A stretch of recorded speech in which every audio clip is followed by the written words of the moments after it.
हाय guys, what's up. So FR का paper 3 घंटे के अंदर पॉसिबल है कि नहीं? पूरा कंप्लीट करना, पूरे 100 मार्क्स का करना पॉसिबल है अगर हम प्रॉपर एक अच्छे से स्ट्रैटेजी बना के जाएं तो। आमतौर पर हमने देखा है कि 70% स्टूडेंट्स एफआर का 100% पेपर 3 घंटे में अटेम्प्ट नहीं कर पाते। डेफिनेटली अभी अगर जितने भी अटेम्प्ट हुए हैं एफआर के, हम ये कह सकते हैं कि एफआर का पेपर कभी बहुत ज्यादा एक्सट्रीम लेवल पर टफ नहीं आया। कभी सुनने को आता है कि एसएफएम टफ आ गया, कॉस्टिंग टफ आ गया, डीटी टफ आ गया, बट एफआर का पेपर या तो most of the time moderate level पर आता है या तो इजी ही आता है। ठीक है, तो इतना तो हमें समझ में आ गया है कि एफआर का पेपर कुछ एक्सट्रीम लेवल पर टफ तो नहीं आएगा। बट दिक्कत यह होती है कि हम 3 घंटे में एफआर का पेपर कैसे निपटाएं। आपको मैं यहां पर बहुत ही छोटे समय में, बहुत ही शॉर्ट वीडियो के थ्रू बता रहा हूं कि आपके लिए यह कैसे पॉसिबल है स्ट्रेटेजिकली 3 घंटे में 100 मार्क्स का पेपर अटेम्प्ट करना। क्योंकि ज्यादा मार्क्स का पेपर अटेम्प्ट करेंगे तो ऑफ कोर्स एग्जामिशन के चांसेस बढ़ जाएंगे। और कुछ इंपॉर्टेंट फैक्ट्स बताऊंगा ताकि आपके एग्जामिशंस आ जाएं एफआर में। ठीक है, ध्यान से देखिए। हम सब जानते हैं कि यार हमें 180 मिनट 180 मिनट समय मिलते हैं एफआर के पेपर को कवर करने के लिए, मतलब 3 घंटे मिलते हैं 100 मार्क्स को कवर करने के लिए। तो लॉजिकली अगर देखें तो हमारे पास हर एक मार्क के लिए 1.8 मिनट हुआ। ठीक है ना? तो आइडियली अगर हर एक मार्क के लिए 1.8 मिनट हुआ, और हम जानते हैं कि हर क्वेश्चन 20 मार्क्स का होता है, हर क्वेश्चन कुल मिला के 6 क्वेश्चंस आने वाले हैं। 6 क्वेश्चंस में से आप ये मान लीजिए कि आपको एक पहला क्वेश्चन कंपलसरी होता है, बाकी 5 में से 4 करने होते हैं, तो कुल मिला के आपको 5 क्वेश्चन करने। तो 5 question, every question is of 20 marks. तो कुल मिला के 20 मार्क के क्वेश्चन के हिसाब से आइडियली तो हमें 36 मिनट्स हर एक क्वेश्चन में लगने चाहिए। अब ऐसा थोड़ी है कि हर एक क्वेश्चन में बस एक ही क्वेश्चन होगा। एक क्वेश्चन के अंदर ए बी, एक क्वेश्चन के अंदर A B C. Question number 1 compulsory होता है, वहां पे भी ए बी। ठीक है ना? क्वेश्चन नंबर 6 में तो 4 आते हैं, ए बी सी डी। ठीक है, तो ऐसे करके अगर ओवरऑल देखें, मेरा एक छोटा सा एनालिसिस रहा कि कुल मिला के आपसे 15 क्वेश्चंस या 15 इंडेस आपसे पूछे जाते हैं। आप जानते हो आपसे कुल मिला के 15, लगभग 15 क्वेश्चंस आते हैं, छोटे बड़े मिलाकर, और ये 15 डिफरेंट टॉपिक्स होते हैं। तो आइडियली आपको 36 मिनट हर एक क्वेश्चन के लिए लगने चाहिए, 20 मार्क्स के हिसाब से लगने चाहिए। पर ऐसा होता है क्या? नहीं होता है ना, हम सब जानते हैं नहीं होता है। क्योंकि जो क्वेश्चन नंबर 1 होता है, तो क्वेश्चन नंबर 1 अगर आपको मैं बताऊं तो जनरली क्वेश्चन नंबर 1 जो कंपलसरी होता है उसमें मोस्ट ऑफ द टाइम देखा गया है कि ए और बी होता है, जिसमें ए जो होता है 15 मार्क्स का, वो बिजनेस कॉम्बिनेशन कंसोलिडेशन से ही होता है। हां, एक आध बार ऐसा हुआ है कि क्वेश्चन नंबर 1 का ए फाइनेंशियल इंस्ट्रूमेंट निकला है, और जो क्वेश्चन नंबर 1 का जो बी होता है वो आमतौर पर इंडेस 1 हो गया, इंडेस 113 या इंडेस 101 हो गया, मतलब कोई मिसलेनियस कैटेगरी का टॉपिक होता है। तो होता क्या है ना, क्वेश्चन नंबर 1 जो होता है आमतौर पर कंसोलिडेशन बिजनेस कॉम्बिनेशन मिलेगा, वहां पर आपको बहुत ज्यादा टाइम लग जाएगा। तो आइडियली आपका क्वेश्चन नंबर 1 में हो जाता है बहुत ज्यादा टाइम इन्वेस्ट बोलो, थोड़ा बहुत वेस्ट बोलो। तो लॉजिकली अब आपको करना क्या है? स्ट्रेटेजी सिंपल है, पूरे 3 घंटों को आप 3 स्लॉट्स में डिवाइड कर ले। देखा गया कि स्टार्टिंग के में हम थोड़े से ना स्लो ज्यादा होते हैं, और फिर हमारी स्पीड धीरे धीरे बढ़ती जाती है। स्टार्टिंग के 1 घंटे में हम बहुत स्लो होते हैं, क्योंकि हमें जमा के लिखना होता है। ठीक है ना? पता होगा तुम्हें, हमें जमा के लिखना होता है, हम थोड़ा सा टेंशन में होते हैं। पर लास्ट का 1 आवर हम बहुत ज्यादा तेज हो जाते हैं। तो मैं क्या आपको बोलूंगा कि कोशिश करके आपको जो कंपलसरी क्वेश्चन है, क्वेश्चन नंबर 1, वो आपको अटेम्प्ट सबसे पहले नहीं करना चाहिए। सबसे पहले वो क्वेश्चन आपको अटेम्प्ट नहीं करना चाहिए। इवन जो आपको स्टार्टिंग के 15 मिनट्स मिल रहे हैं, उन 15 मिनट्स में आप क्वेश्चन नंबर 1 को रीड ही मत करो। उससे क्या होगा, क्योंकि क्वेश्चन नंबर 1 तो आपको करना ही है ना एनीवे। 15 मिनट्स में आपको यह डिसाइड करना है कि क्वेश्चन नंबर 2 से लेकर क्वेश्चन नंबर 6 तक आपको कौन सा क्वेश्चन छोड़ना है ऑप्शन में। उसमें भी मैं आपको बताऊं कि क्वेश्चन नंबर 6 कायदे से नहीं छोड़ना चाहिए। मेरा रिकमेंडेशन है कि क्वेश्चन नंबर 6 आप मत छोड़ना, और सबसे पहले क्वेश्चन नंबर 6 ही ट्राई करना, क्योंकि सबसे ज्यादा स्कोरिंग और जल्दी से जल्दी कंप्लीट होने वाला क्वेश्चन होगा क्वेश्चन नंबर 6। ऐसा क्यों? क्योंकि क्वेश्चन नंबर 6 में आपको मिलेंगे ए बी सी डी, ऐसे 4 छोटे छोटे क्वेश्चन। और आप जानते हो छोटे छोटे क्वेश्चन जो होते हैं ना, वो डुएबल होते हैं, वो जल्दी जल्दी हो जाते हैं, आराम से हो जाते हैं। तो क्वेश्चन नंबर 6 जो है ना, वो आप 30 मिनट्स में कंप्लीट कर सकते हो।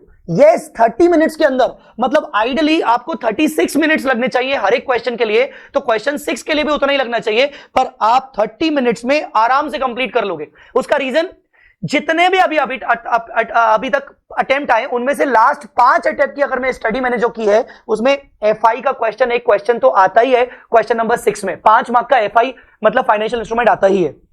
बिजनेस कॉम्बिनेशन, कंसोलिडेशन या जेवी एसोसिएट 5 मार्क का तो आता ही है।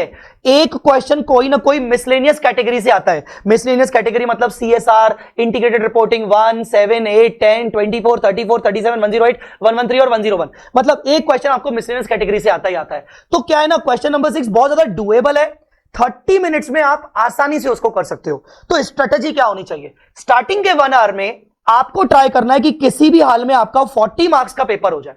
और ये कैसे पॉसिबल है, ये पॉसिबल है तब जब आप क्वेश्चन नंबर 1 ना करो, क्वेश्चन नंबर 6 को सबसे पहले अटेम्प्ट करो क्योंकि वो बहुत डुएबल है, और क्वेश्चन नंबर 2 में से क्वेश्चन नंबर 2 से 5 के बीच में जो भी कोई क्वेश्चन आपको करना है वो करो।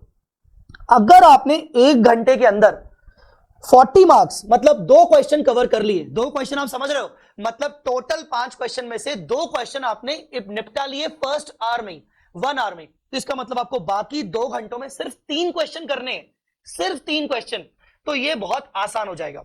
अब आखिरी के 1 आवर में भी मैं आपको सजेस्ट नहीं करूंगा कि आप कंपलसरी वाला क्वेश्चन करो, क्योंकि कंपलसरी क्वेश्चन तो वैसे भी करना है, तो क्या दिमाग नहीं चलेगा। बिजनेस कॉम्बिनेशन, कंसोलिडेशन वाले क्वेश्चन के लिए ना थोड़ा सा पेशेंस चाहिए, तो लास्ट के 1 आवर में आप वो ट्राई मत करना। तो जो सेकंड हाफ आपका जो सेकंड आवर चल रहा होगा, मतलब 2 बजे से 3 बजे का आपका पेपर जो होगा 2 बजे शुरू होगा, तो आपका 3 से 4 बजे का टाइम जो होगा ना, वहां पर आपको क्वेश्चन नंबर 1 अटेम्प्ट करना है, और उसके साथ साथ आपको ट्राई करना है कि क्वेश्चन 1 जल्दी से जल्दी कर लूं, ताकि भले 36 मिनट में कर लूं, भले मैं 40 मिनट में कर लूं, ताकि मेरे पास अगर 20 मिनट भी बचे हैं तो मैं बाकी का कोई एक क्वेश्चन या कोई एक क्वेश्चन पूरा नहीं तो एटलीस्ट 10 मार्क 12 मार्क का कोई उस क्वेश्चन का एक पार्ट कंप्लीट कर लूं, ताकि लास्ट के 1 आवर में मेरे पास ज्यादा ना कुछ बचा हो करने के लिए। मतलब लास्ट के 1 आवर में बचेगा आपके पास एक पूरा 20 मार्क का क्वेश्चन और हार्डली 8 मार्क का क्वेश्चन, अगर आपने अच्छे से स्ट्रेटेजिकली शुरू के 2 घंटे किए होंगे तो पहला घंटा आपको देना है क्वेश्चन नंबर 6 को, और कोई भी एक क्वेश्चन नंबर 1 छोड़कर। दूसरे घंटे में आपको उठाना है क्वेश्चन नंबर 1, कोशिश करनी है कि वो आपको 36 मिनट से 40 मिनट्स के अंदर हो जाए, ताकि आप एक और क्वेश्चन का कुछ पोर्शन अटेम्प्ट कर सको, एटलीस्ट 10 मार्क्स अटेम्प्ट कर सको। अंडरस्टूड और नॉट? तो लास्ट के 1 आवर में आपके पास 20 मार्क का एक क्वेश्चन, और जो एक क्वेश्चन आपने यहां पर छोड़ के रखा था उसका 10 मार्क, मतलब 30 मार्क्स आराम से आप कर लोगे 1 घंटे में। मेरी बात समझ में आ रही है कि नहीं? तो अगर आपने इस स्ट्रेटेजी को फॉलो किया तो मैं आपको बता रहा हूं, आप अपने एफआर के पेपर को आराम से 3 घंटे में निपटाओगे। मैं आपको ये चैलेंज कर सकता हूं, तो इन चीजों का ध्यान रखिएगा। कुछ इंपॉर्टेंट फैक्ट्स मैं आपको बता रहा हूं जिनकी वजह से आपके एग्जम्पशंस आ सकते हैं एफआर के अंदर, ठीक है ना? देखो, financial instrument, business combination, consolidation सबको पता है कि यार ये तो आना ही आना है, ठीक है ना? आना ही आना है, कुछ भी हो जाए 20 मार्क्स में, ठीक है ना? बट कुछ चीजें ध्यान से सोचो। मैंने लास्ट 5 अटेम्प्ट्स को एनालाइज किया, उसमें मैंने देखा 115 का वेटेज हर अटेम्प्ट वाइज इंक्रीज होता जा रहा है।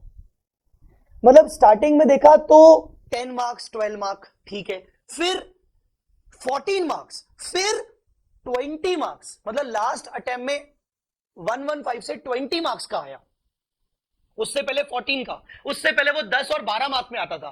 तो क्या हो रहा है ना, 115 से भी 20 मार्क्स आने के चांसेस है, पोटेंशियल है उतना 115 में, हाई वेटेज है उसका। तो 115 में आपको क्या करना है, 115 में आपको कोई भी क्वेश्चन नहीं छोड़ना है, कोई भी नहीं, whether it is module, RTP, MTP, past exam papers, क्योंकि पता है कि हो सकता है शायद एक आध कोई क्वेश्चन 115 में, क्योंकि 115 में 2 क्वेश्चन तो आएंगे ही आएंगे, हो सकता है 3 आ जाए, तो एक आध तो क्वेश्चन कोई आउट ऑफ सिलेबस टाइप का, मतलब आउट ऑफ जो कभी आपने नहीं देखा होगा वैसा आ जाए। तो ज्यादा आपको क्या करना है, 115 आपको हर जगह से करके जाना है, हर एक क्वेश्चन करके जाना है।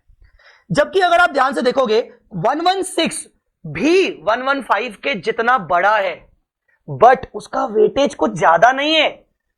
इतना लेंदी होने के बाद भी उसका वेटेज ज्यादा नहीं है, कभी 6 मार्क, कभी 8 मार्क, उससे ऊपर नहीं आया, बहुत ही मुश्किल से 10 मार्क। तो 116 को आपको इतना टाइम देने की जरूरत नहीं है। इस बार मैं आपको बोलूंगा सेल एंड लीज बैक जरूर करके जाना, मुझे लगता है कि सेल एंड लीज बैक आ सकता है। ठीक है। तो 116 जितना लेंदी है उतना उसका वेटेज नहीं है, तो उसकी औकात कम है, तो उसको टाइम भी उतना ही दो जितनी उसकी औकात है। इंडेज 33 के बारे में यार सोचो, मुझे दिखा कि लास्ट 4 कंटिन्यूअसली 4 बार आया है 4 अटेम्प्ट में। यस, इंडेज 33 कंटिन्यूअसली 4 बार आया है। कुछ नहीं कह सकते, हो सकता है इस बार भी आ जाए, हो सकता है इस बार ना ही आए, कुछ नहीं कह सकते। जस्ट मैंने एक फैक्ट है जो मैंने आपके सामने रखा, ध्यान दीजिएगा। अब मिसलेनियस कैटेगरी, ये ऐसी कैटेगरी है जो हाई स्कोरिंग है बट बहुत ज्यादा इग्नोरेबल कैटेगरी है। मैक्सिमम स्टूडेंट्स, रैंकर्स तो नहीं, क्योंकि रैंकर्स को पता है इस कैटेगरी का इंपॉर्टेंस, मैक्सिमम स्टूडेंट्स इस कैटेगरी को एवं ही छोड़ के जाते हैं। अरे आप YouTube पे देख लो, आपको कितने लेक्चर मिल जाएंगे इन सब चीजों पे। मैं और हर फैकल्टी तो क्या करता है भाई, बिजनेस कॉम्बिनेशन बार बार रिवाइज करवा लिया, कंसोलिडेशन करवा लिया, फाइनेंशियल इंस्ट्रूमेंट करवा लिया, 115 करवा लिया, 116 करवा लिया, इन चीजों पर कोई ध्यान नहीं देता है। मैंने मिसलेनियस कैटेगरी के सारे लेक्चर्स एक साथ प्लेलिस्ट बना के ऑलरेडी यूट्यूब पे डाल दिए, आपको प्लेलिस्ट डिस्क्रिप्शन में मिल जाएगा। ये जितने भी मिसलेनियस टॉपिक है, आपका हाई स्कोरिंग होता है, कम समय में अटेम्प्ट हो जाता है ज्यादा से ज्यादा, और डुएबल होता है। और ये कहीं ना कहीं आप पास्ट, अगर मैंने 5 अटेम्प्ट को देखा, 5 अटेम्प्ट को मैंने देखा तो 15 से 17 मार्क्स का तो मिनिमम पूछा जा रहा है। इसमें मैंने इंडेस 20 को नहीं रखा है, इंडेस 20 को भी रखूंगा तो वो 20 मार्क कवर हो जाएंगे। तो 15 से 17 मार्क्स का मिसलेनियस कैटेगरी से आ रहा है, जो कि कहीं ना कहीं बहुत इग्नोरेबल है बट डुएबल कैटेगरी है। इन चीजों पर ध्यान दोगे तो एफआर में एग्जाम्शन पक्का आ सकती है। कुछ इन चीजों पर ध्यान देना, ठीक है ना। डिस्क्रिप्शन देखना मत भूलना, डिस्क्रिप्शन में आपको मोस्ट इंपॉर्टेंट क्वेश्चंस की लिस्ट क्या, पूरे PDF including solutions, including QR code, अगर आपको वीडियो भी देखना है उस पर्टिकुलर क्वेश्चन का। इसके अलावा master problem, super 40 master problem जरूर देख के जाना, बिल्कुल देख के जाना, ठीक है, वो जरूर देख के जाना, आपको ये सब मिल जाएगा। और जो मैंने मिसलेनियस कैटेगरी बोली उसकी प्लेलिस्ट भी आपको मिल जाएगी। ये चीजों पर ध्यान दोगे तो एफआर में एग्जाम्शन आएगी, और 3 घंटे में पॉसिबल है कि आप पूरा एफआर का पेपर करके आओगे, ठीक है ना। शुरू में बस स्पीड आपको ध्यान रखनी है ज्यादा, और वो तभी हो पाएगी जब आप क्वेश्चन नंबर 6 से ट्राई करोगे, ठीक है। ऑल द वेरी बेस्ट, डरने की जरूरत नहीं है। मैं आपको जाते जाते एक चीज आपको बता दूं, एमएस धोनी को तो तुम जानते हो, एमएस धोनी का एक स्टेटमेंट है कि मैं कभी भी रिजल्ट के बारे में नहीं सोचता, मैं हमेशा उन चीजों के बारे में सोचता हूं जो मेरे कंट्रोल में है। जो चीजें मेरे कंट्रोल में नहीं है मैं उनकी कभी चिंता नहीं करता, फिर कुछ भी रिजल्ट हो कोई दिक्कत नहीं। तो याद रखना, तुम्हारे कंट्रोल में है तुम्हारी पढ़ाई, तुम्हारी मेहनत, उसके बाद एग्जाम कैसा जाएगा, पेपर कैसा आएगा, टफ आएगा, इजी आएगा, यार ये तो बाद की बातें है ना यार। तुम अपना बस, तुम्हें क्या ध्यान रखना है, तुम्हें ध्यान रखना है कि तुमने अच्छे से प्रिपरेशन की है कि नहीं। तुम अपनी प्रिपरेशन पर ध्यान दो, पेपर कैसा आएगा उससे ज्यादा टेंशन मत लो। दूसरे का, तुम्हारे फ्रेंड का कितना अटेम्प्ट हुआ, उसकी कितनी पढ़ाई हुई, ये तुम्हारे कंट्रोल में नहीं है। So do not look into the result, look into the process जो तुम्हारे कंट्रोल में है। डेफिनेटली तुम्हें बहुत मजा आएगा और तुम्हारा रिजल्ट डेफिनेटली पॉजिटिव होगा, ठीक है। So all the very best guys, ठीक है। पूरी लिस्ट मैंने जो भी हमारा वीडियोस है, रिवीजन वीडियोस है, उनकी प्लेलिस्ट मैंने डाल दी है डिस्क्रिप्शन पे, जरूर देख के जाइएगा। और कमेंट में कुछ न कुछ लिख के जाइएगा। क्या लिख के जाओगे कमेंट में, चलो मैं बताता हूं। कमेंट में लिख के जाना कि यस इस बार मैं सीए बन के रहूंगा, और जो लोग सिर्फ सिंगल ग्रुप दे रहे हैं, यस इस बार मेरा ग्रुप क्लियर होगा, I will clear my group 1 this time, I will become chartered accountant this time. ये आपको कमेंट में लिख के जाना है, ठीक है। और ये चीज, ये चैंट आपको करना ही है डेली, बिलीव मी, पास हो जाओगे। All the very best.